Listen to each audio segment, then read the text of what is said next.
بسم اللہ الرحمن الرحیم۔ السلام علیکم ورحمۃ اللہ وبرکاتہ۔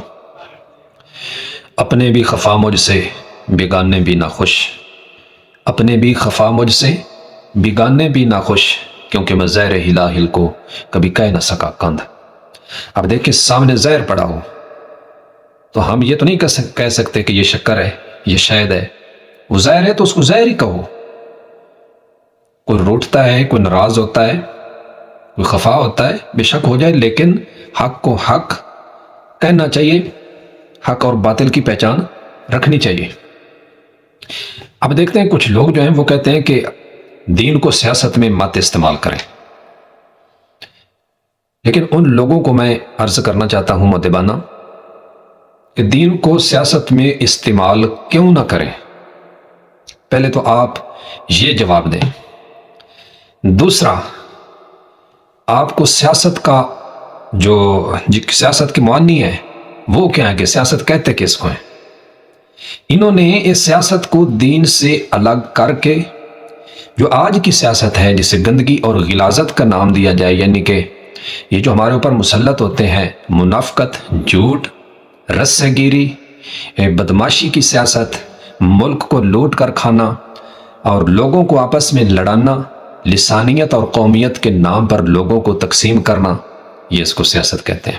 جو کسی کے ساتھ بڑا فراڈ کر جائے اس کو کہتے ہیں یہ بہت اچھا سیاسی بندہ ہے، یہ بہت اچھا سیاسی بندہ ہے۔ پہلے سیاست کی پہچان کریں۔ لا دین ہو تو ہے زہر ہلا ہل سے بھی بڑھ کر، لا دین ہو تو ہے زہر ہلا ہل سے بھی بڑھ کر، ہو دین کی حفاظت میں تو ہر زہر کا تریاک۔ اب وہ زہر کیا ہے؟ آپ جو ہے نا علماء کی باتوں کو تو مسترد کرتے ہیں، لیکن یہ علامہ اقبال رحمۃ اللہ تعالیٰ علیہ کی آپ شاعری جو لوگ پڑھتے ہیں وہ انہی سے کچھ پوائنٹ نکالیں، سمجھیں کہ علامہ اقبال رحمۃ اللہ تعالیٰ علیہ ایک انقلابی شاعر تھے، ایک جذبہ اور جذبہ جہاد پیدا کرنے والے ایک شاعر تھے، جن کی باتیں سن کر بندے کے اندر جذبہ پیدا ہوتا ہے۔ انہوں نے کہا ہے کہ لا دین ہو تو ہے زہر ہلا ہل سے بھی بڑھ کر، ہو دین کی حفاظت میں تو ہر زہر کا تریاک۔ یعنی کہ یہ قوت اور طاقت اگر اسلام کے متضاد چل رہی ہو، اسلام سے الگ ہو، تو یہ چنگیزی بچتی ہے، چنگیزیت بچتی ہے صرف اور صرف اگر وہی قوت اور طاقت اسلام کے تابع ہو، اسلام کے پابند ہو، تو یہ اس زہر کا تریاک بن جاتی ہے۔ وہ زہر ہے کیا؟ وہ زہر جو 76 سالوں سے گھسے پھیٹے لوگ، وہی جو ایک یعنی کہ ہمارے اوپر مسلط ہوتے ہیں، وہ زہر نواز شریف ہے، وہ زہر زرداری ہے، وہ زہر ایسے لوگ ہیں جو ہمارے اوپر مسلط ہوتے ہیں اور پھر ہمارے ملک کو نقصان پہنچاتے ہیں، اس کی ساکھ کو، اس کی بنیادوں کو، اسلام کے مخالف پراپوگنڈے کرتے ہیں۔ وہ زہر ہے۔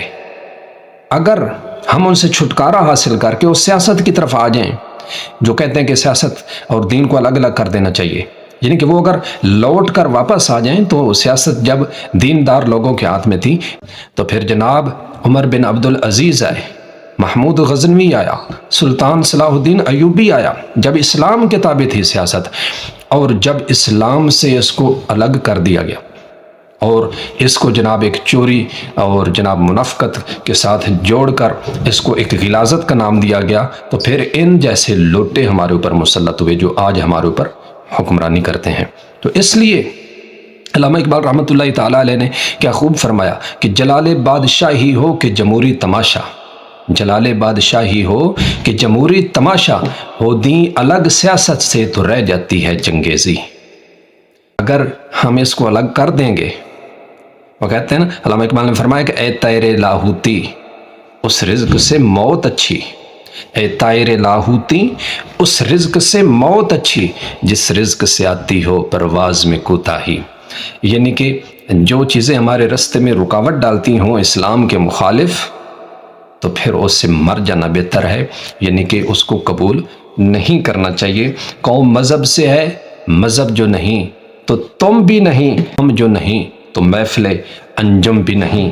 دیں ہاتھ سے دے کر اگر آزاد ہو ملت، دیں ہاتھ سے دے کر اگر آزاد ہو ملت، ہے ایسی تجارت میں مسلمانوں کا خسارہ۔ تو خدا کے لیے سمجھیں ابھی بھی وقت ہے، آپ ان دیندار لوگوں کے ساتھ کھڑے ہو جائیں جو اس ملک کی سالمیت و بقا کی بات کرتے ہیں، جو اس خلافت کی بات کرتے ہیں کہ جب جناب حضرت عمر فاروق رضی اللہ تعالی عنہ امیر المومنین خلیفہ وقت مقرر ہوئے تو پھر جھونپڑی کے اندر بھی اپنی جناب وہ پشت پر وہ راشن لاد کر ان بچوں تک پہنچاتے تھے اور کہتے تھے کہ دریا کے کنارے اگر بکری کا بچہ کوئی بھوکا مر گیا تو اس کا بھی مجھ سے حساب ہوگا۔ ہم اس سیاست کی بات کرتے ہیں۔ اللہ تعالیٰ ہم سب کو سمجھنے کی توفیق عطا فرمائے۔ لبیک لبیک لبیک یا رسول اللہ صلی اللہ علیہ وسلم۔